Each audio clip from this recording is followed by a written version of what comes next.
This is the current federal tax developments for the week of May the 10th, 2021. Current federal tax developments are brought to you by Kaplan Financial Education and by your state Society of CPAs. I'm Ed Zollers, coming this week from Phoenix, and we'll be talking about what's going to be going on or what's gone on this week in the area of federal taxes, which has been somewhat limited. Again, we're not seeing a whole lot come out of the IRS or the courts. Well, we did get Michael Jackson's estate. I'm not sure how much relevance that has for most of you unless you're regularly valuing items of a pop superstar in your practice. If you do that, I assume that's a specialty you're going to be dealing with on your own. So I'm not going to go through the Michael Jackson estate. Sorry if you thought we were going to go down that path today.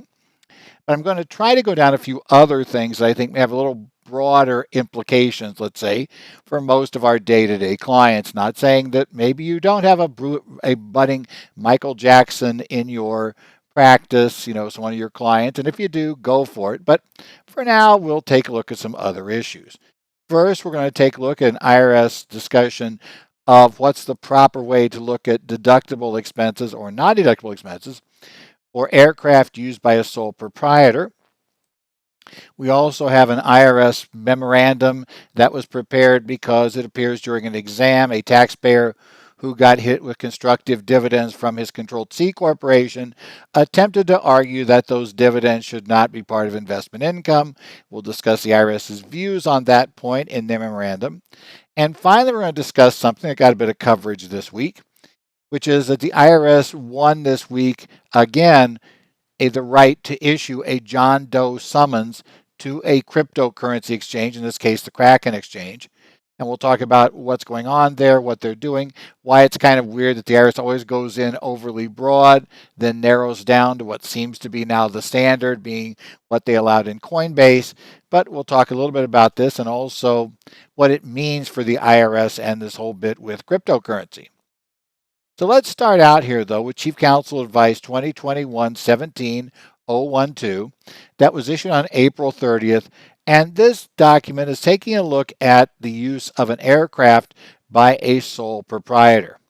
And what we're going to look at here is the IRS is saying, when you're looking at this, do you judge the deduction and disallowance of expenses based on looking at Regulation 1.162-2B, which is the primary purpose test for travel expenses incurred by an individual? Or do we look at the special allocation rules found for aircraft in 1.274-10E? And that, if you've had aircraft inside of a corporate setting, you probably have used this before where you have employees on the plane. We talk about allocating, putting back into their W-2s a certain portion of the trip if they weren't on the trip primarily for a business purpose. And what we're going to look at today is, well, which way do we judge it if we have a sole proprietor who is flying his or her plane? How do we determine how much of that can be deducted by the sole proprietor versus how much would be disallowed? We're going to look at those two particular items. Now, the first thing we need to discuss is what are these two tests? And the primary purpose test is found at Regulation 1.162-2B. And generally what it deals with is if you travel. And so this is a simple case where I don't necessarily have my own plane. I'm just going to pay Southwest Airlines to fly me to do a session. Let's say I am doing a session in Austin, Texas. So I'm going to be flying from Phoenix to Austin, and then I'm going to fly from Austin back to Phoenix.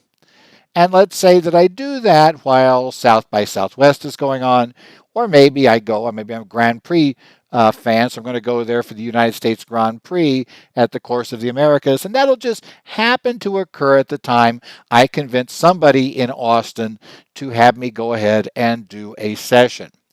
And so we're going to talk about what exactly would it take for the travel there to be considered deductible or not. So we're going to have a joint trip where I go to Austin, get in the right Texas city, and I'm going to go there and I'm going to spend a certain amount of time at South by Southwest or the United States Grand Prix, and I'm going to spend some time doing sessions there in the city. So how do we determine whether or not that is deductible travel or that is personal travel? Well, the bottom line under Regulation 1.162-2B1 is we have to take a look if is the trip primarily personal or primarily business related.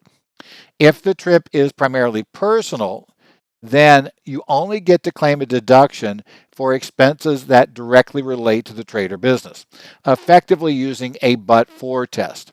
That these are expenses on my trip to go to Austin that would not have been occurred except for the fact that I am presenting the CPE session. Now, obviously, in order to go to South by Southwest or go see the U.S. Grand Prix, I'm going to have to go ahead and buy a ticket and fly there. So I'll be doing that regardless. So that would not meet the but-for test. It's a test that's there, so that doesn't relate to the business, and I don't make that partially related. It's considered unrelated because the primary purpose of that Southwest ticket was to get me there for one of those events for my personal enjoyment, not really to get me there for the session. I just happened to throw one in. And you see clients do this from time to time. They're going to be going somewhere for, obviously personal purposes. They're traveling to a big family reunion. They're going to be with the family for 2 weeks, and they schedule one day, theoretically, maybe taking their own continuing education course somewhere or doing something of that sort. And yeah, that doesn't work. To determine whether a trip is primarily related to your trade or business or not, it is facts and circumstances in general, but Regulation 1.62-2B 2 actually tells us right off that the amount of time we spend relatively in personal pursuits versus in the business pursuits will give us an idea of which is the most significant.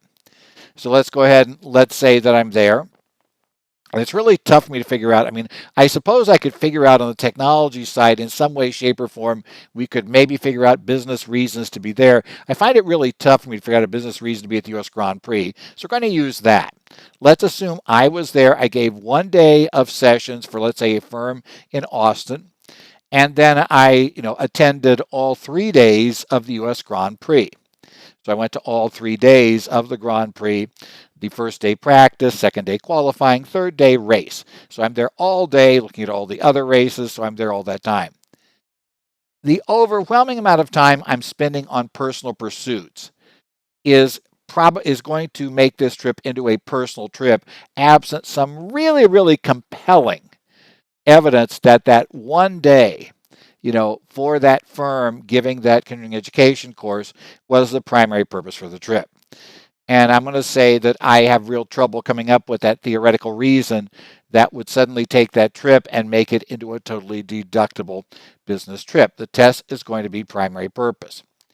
So, we look at that. And as we should be aware, in the primary purpose test, the burden is on the taxpayer. The taxpayer first has to show, if you're going to argue the primary purpose was for business, to try to get all of those travel expenses into the mix. My trip there. Now, obviously, even in that scenario, the tickets to the Grand Prix are not going to be deductible. So let's kind of skip that. But the other things, let's say, the travel there will be fine. And other things of that sort. Let's say that, in fact, I was doing 3 weeks of CPE continuously in Austin. That would be kind of a little different, but let's assume we somehow worked that out. So I was doing 3 straight weeks of that there, and I spent then the 3 days at the U.S. Grand Prix. Then you probably could say that the hotel rooms and other issues in that time frame probably would work. So I could probably get that deduction because for the 3 weeks as a whole, the Grand Prix would be de minimis. But in this case, obviously, the Grand Prix makes up 75% of my time. Spending 3 days there, 1 day lecturing, that's kind of a 75% to 1 day, makes it difficult. Makes it difficult to justify why that would be a business trip. And the other catch is, even if we then go that route and say, I would still have to justify what expenses specifically related to the continuing education session. What expenses were related to that? Now, maybe I printed up materials. I went to a, copy shop or something. That's not normally the way we do this. Normally, the customer handles materials, but let's say I did. Well, those would be expenses that are part of the trip that actually do clearly relate to the business. Maybe I had to pay for lunch or something during that day, business lunch with the group. For some reason, we're buying lunch for the group. That would also therefore be part of the cost of the travel. That would become part of the deductible amount. Now, the other issue they say is, look, there's a secondary rule here called the entertainment rule for aircraft under regulation 1.274-10. Now, generally under 274A, no deductions allowed for expenses related to an entertainment facility. However, there are some exceptions, and one of which found at 274E2, essentially tells me that if in fact,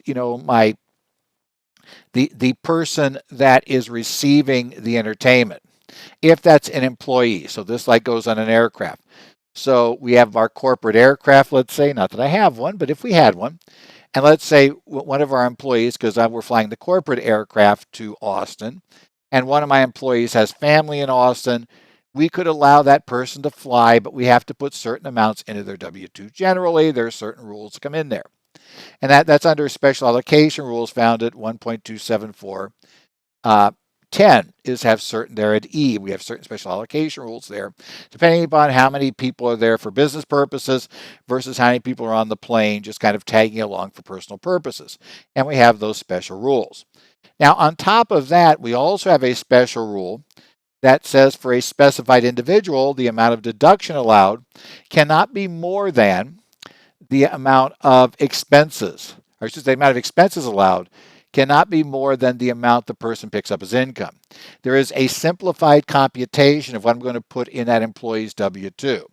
But if that employee is a specified individual and actually does a cross-reference to what would be Security and Exchange Commission rules for who are considered to be parties that could be insiders, and then it does something similar if you are not an SEC client, an SEC business, who would be in a similar position. So we can kind of say control individuals, people of that sort.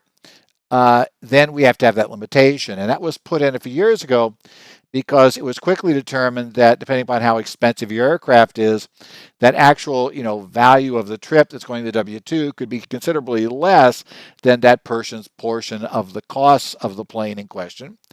So therefore, we're going to limit the deduction, not allowing you to, put a small amount in the W-2 for the majority shareholder and then end up writing off a much larger sum. We got rid of that. So that's a secondary method under this theory. That's a specified person. So if we do that, then basically, we get those expenses for operating the aircraft, even if it's for entertainment purposes, as long as we have the people, and they could be an employee or they could be another person who's providing services to the business, as long as they pick that up as service income. So that's a backdoor way in this. Now the question is, how do we deal that with a self-employed individual?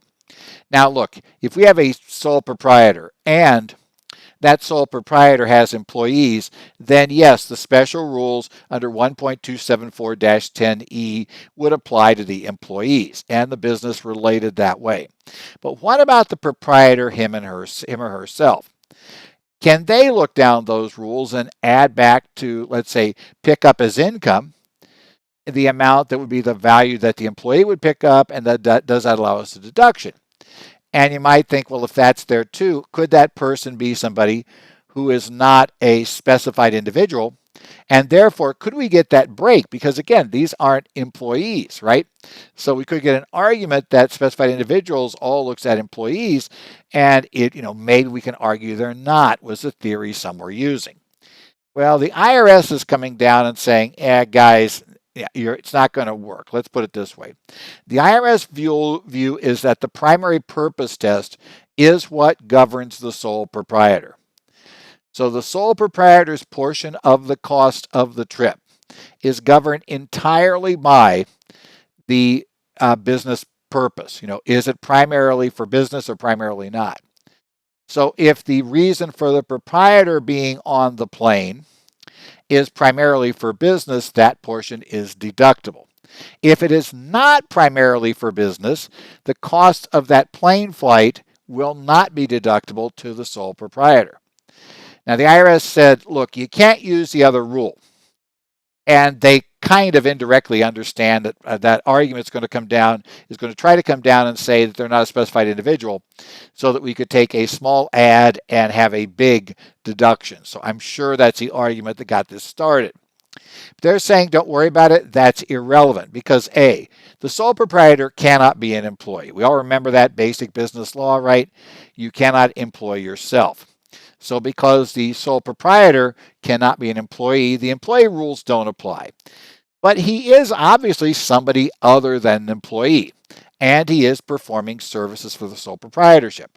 So that looks like something that might work a little better. Hey, that sounds a little more promising as our option. But the IRS said that doesn't work either, because the problem is the sole proprietor already owns the plane. It's kind of like looking at your house. You don't really have income equal to the rental value of your house that you own. You're not going to pick that up on your 1040 as rental income because you're allowed to live in your own house. You can't create income from your own house using your own car, or in this case, using your own plane. The proprietor owns the plane. That is the proprietor's plane, so the proprietor can't generate income. So they're saying, so this doesn't apply. It's all based on the principal purpose test. However, if there are other people on the plane who are using it for entertainment, and remember, traveling to Austin for South by Southwest or the U.S. Grand Prix is going to be considered to be an entertainment trip. So if I've got those other employees coming, they're traveling there because they're going to one of those events, then that has to be allocated out separately on a reasonable basis. So the IRS is saying you don't get basically carte blanche. You can't bring along your entire family or your friends or your neighbors and get a full deduction for the trip by saying, well, it was primarily for business for me. They all just came along. No, you're going to have to say that you're going to have to allocate out a portion of that. That will be non-deductible entertainment or personal use and will be disallowed. And like I said, I strongly suspect that there was somebody trying to use that argument to try to put that small amount back on the tax return, basically be a small disallowance on the Schedule C of the expenses, but then the much bigger expense amount. And effectively, they're saying, nah, that's not going to work. We're not going there. Finally, this week, let's talk about the IRS revisiting cryptocurrency. Or no, hey, this is the one. I should say this actually is the next last one. Let's go through this one. This is Chief Counsel Advice 2021-1809. I was ahead of myself. This is May 7th. And this is the case of an IRS exam of a closely held C Corp. I know we don't have many of those, but in theory, this could still work for an S Corp. So we'll talk about it a little bit from that perspective as well. So there were certain personal expenses that were paid for by the corporation. The IRS, of course, disallows those on exam and says that's a constructive dividend. Now, apparently, we're not disputing that under this memo right now. But what was happening was this taxpayer had income high enough and apparently had enough earned income that he was paying the net investment income tax. The weird part about the NII is it is a tax on excess AGI, excess adjusted gross income, if you have primarily investment income. It's a tax on investment income if you have at least above the $250,000, slightly above that level due to the offset for expenses, of non-investment income, then it will be looking at NII. And this particular taxpayer apparently was looking at NII. I wouldn't doubt it was a successful C Corp. Why it was a C Corp is probably open to question right now, but there are various reasons why companies might be there. And they were probably bailing out as much earnings as they could. So I'm going to expect that this guy probably has a significant amount of income. They might have agreed that it was okay. Maybe it was a service business, so it's a little tough for the IRS to try to argue. If you're a service business with no employees, it's really tough for them to argue that you didn't create the earnings. But what they did say was we got these disallowed expenses. That's going into dividend. The taxpayer says, okay, I'll accept that, but those dividends are just subject to qualified dividend rules, and they're not NII. I don't pay the 3.8. The agent was saying, yes, you do. So the taxpayer is arguing, look, I'm actively involved in the business. Therefore, there is no way that this is kind of passive investment income. I'm the person there working in it, generating it. I am directly materially involved. I think the trader business exception should apply here because it's a trader business and I am not passive in regard to it. But the IRS said no. And the IRS view kind of comes down to this. In the case of a C Corp and to a certain extent an S Corporation, corporation is distinct from the individual. Now, in an S Corp, this isn't as big a problem in most cases because distributions are generally not taxable as long as you have sufficient basis and the corporation has enough AAA, right? And the S Corporation is a pass-through, so we're allowed to look inside and we're looking at the trader business income, which we're materially participating in. So that will take that out of the net investment income tax. And because it's out of there, because we materially participate in it, that also means it builds basis and the distributions are non-taxable, so they also don't cause us NII problems. But if the S Corporation is paying a dividend out of earnings and profits because it ran out of AAA, or you're having to bail that out because you're going to lose your S status due to excess passive income, then I think we have a similar problem here. The problem is you holding shares is what investors do. You're telling me the corporation is real, kind of your position. Therefore, you have these shares. These shares receive dividends. That's an investment style activity. That's the reason, and that comes down to a primary argument goes way back why the S Corporation flow through income wasn't SE, nor were the payments out of it, because it's basically investment. It's an investment activity. Well, because of that, that's separate and distinct from the W-2 you're receiving from the corporation. That's where you have your hat on as the employee of your corporation. And as employees, you get those wages. Those wages are not subject to NII, but any dividends the corporation pays to you that are considered dividends under the tax law, which would be anything coming out of earnings and profits, whether it's a C or an S Corp, those are going to be considered investment income unless, and the IRS said, well, you can't look through the C Corporation's business. And the only way you get dividends in the ordinary course of a trader business is generally to be a trader or a dealer in securities, and that's not what this taxpayer was. And then secondly, even if he was that, that's not the nature of how he's holding this stock. This stock's being held as an investment. So the IRS, so this ruling says, sorry, go ahead, agent, and go after him for the net investment income tax on those dividends. Add that to NII. Is the IRS right on this one? I think they probably are in this view. You have to realize that the form we chose is a corporate form. Definitely in some cases that corporate form and treating this as investment income helps us, but there are times it's going to hurt you.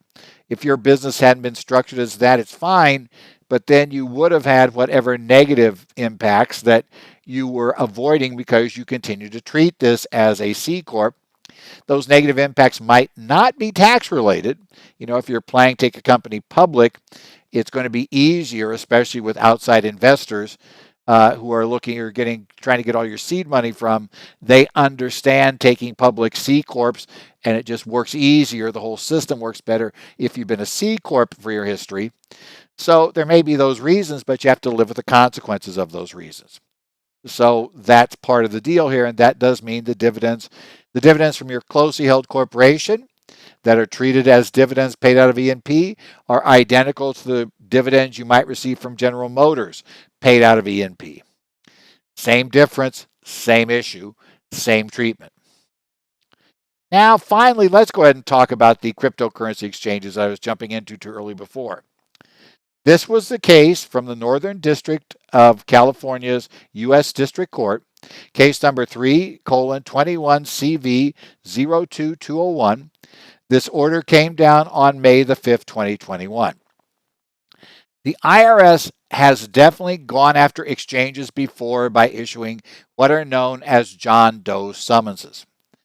John Doe summonses means that the IRS does not know the people they're looking for directly. But they have a group of people that they believe they have a right to have certain information from because they have, in this case, a reasonable expectation that some not insignificant portion of that group is, evading tax law by, making use of it. It's going to be their argument in front of these cryptocurrency exchanges. Now, of course, the exchanges fulfill an interesting role in cryptocurrency because the catch is, as it stands right now, you can't really buy everything with Bitcoin. Bitcoin, because of its volatility, is not the world's greatest, medium of exchange. In the 5 minutes we end up talking about, the weather before I try to buy the hamburger at a fast food joint, the price of Bitcoin could have gone all over the place. So now it could cost way more or way less in terms of Bitcoin. So it doesn't work that way. Secondly, because I need to convert to something that will be generally recognized as a medium of exchange by all the parties I need to pay or get something from, I probably need to convert back over to cash. Now, while there are other ways of doing it, obviously the exchanges are the simplest approach to get things converted to cash. So the IRS has assumed that there's going to be a pretty good footprint in there of people who might be trying to stay off the radar with cryptocurrency, but eventually they discover that, if they want to buy something, they need to get some cash. So they're going back to the exchanges to get cash to use to buy that stuff they're after. Because let's say, I want to go buy a brand new whatever, large screen television, got one of those huge ones, let's say. I want to pay, $5,000 for this, top of the line one from my ill-gotten gains. Well, I need to get $5,000. So I've got to go get the $5,000. My local Best Buy is not taking Bitcoin. So I go get my $5,000 by, selling off my units. And of course, I'm paying less than 10. So we're going to assume that, Best Buy won't report me. But I have this transaction coming through that takes my cryptocurrency and moves it over into cash coming through the exchange. So I have this sale, which, as we know, A, should trigger a capital gain or loss, but B, may be evidence of other income I've had that I never managed to report because I was paid in Bitcoin or whatever it was. Whatever that ill-gotten gain might have been, I was paid in the cryptocurrency. So the IRS says, hey, we can find out about this. Now, normally the IRS walks in, they've done this every time, asking for every record. This case, they're looking at the Kraken exchange, trying to get information from them. And the IRS comes in super broad, asks for every record of every customer. And the court, just like the court did in Coinbase, said, that seems overly broad. You need to give me some, because there are going to be people who are on the exchange that just got on the exchange, to play around with a little bit of cryptocurrency, bought a couple $100 just in case it would go up dramatically. So they're sitting there. They're not really somebody who I think realistically is the nature of your investigation. So, give me something a little cleaner about what type of customer would be the one that fits within your view of this massive tax fraud. People underreporting significant amounts of funds. And so then the IRS comes back and says, okay, we'll go ahead and do it. But we're going to limit this and just ask them for individuals who have more than $20,000 worth of transactions between 2016 and 2020. The court approved this. That green light was granted by the court. The court said, okay, that seems to us to be restricted enough for at least us as a court to be comfortable with this order. Now, what this obviously means is that the IRS is getting a bit more serious, and it probably means, I think this is what's probably the most important thing to remember, is that they saw positive returns off of their previous work with Coinbase, which was actually, I just noticed that case went back 4 years ago. So we're going to assume that they've had good responses by going after the exchanges and getting these John Doe summonses. Now, obviously, when you do it, everybody scrambles to find a new place to go, right, that the IRS supposedly can't touch. And then somehow you discover, yes, they can. so that keeps happening. So obviously, people now know Coinbase could be asked to give stuff over, so you move somewhere else. Their theory is, if you're in illegal activities, that's kind of a bad thing to hear about, so you move on elsewhere. Well, the IRS keeps going down this. It's become that way. The other practical problem is, like I said, this whole bit that some people have that they can run this, they'll just be off the radar. That's great, but if you ever get in a situation where you can't use your virtual currency directly, you're going to end up leaving a footprint. And the IRS has realized, so has the Department of Justice, that these exchanges are the most likely place that footprint will arise.